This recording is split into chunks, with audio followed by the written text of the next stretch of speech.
कवितेचं शीर्षक आहे माझं नाव आहे स्नेहा गाडेकर। कवितेचं शीर्षक आहे स्नेहभावातून उमगलेली कवयित्री। तसं मला स्पिरिच्युअलिटीची खूप आवड आहे। त्यामध्ये आपलं मन जे असते ते खूप भटकत असते आणि आजकाल तर खूप जण ओव्हर थिंकिंगचे शिकार आहेत।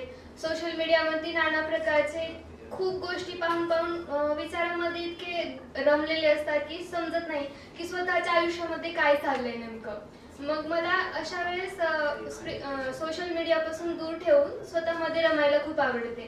त्याच्यामुळं मी अशी कविता लिहिली होती इकडे येण्या अगोदर 2 तासाच्या अगोदरच। रंगात रंगली भाव अभंगात गोड गुंफली, नाना कलांच्या रसात रुळलेली राहून अप्रतिम रागिनीच ती।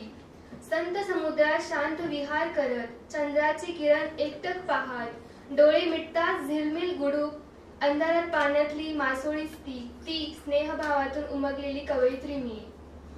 स्व अक्षर मांडत स्वतःची रचना रचणारी, तेजोमय गगनात निरंतर चमकत राहणारी इच्छा असलेली ती। अडथळ्यांच्या वादळातही स्वतःला आत्मगती देत ती, मनाच्या अंतःकरणातून जिद्दीची स्वगाथा लिहिणारी ती स्नेहभावातून उमगलेली कवयित्री मी। सकाळच्या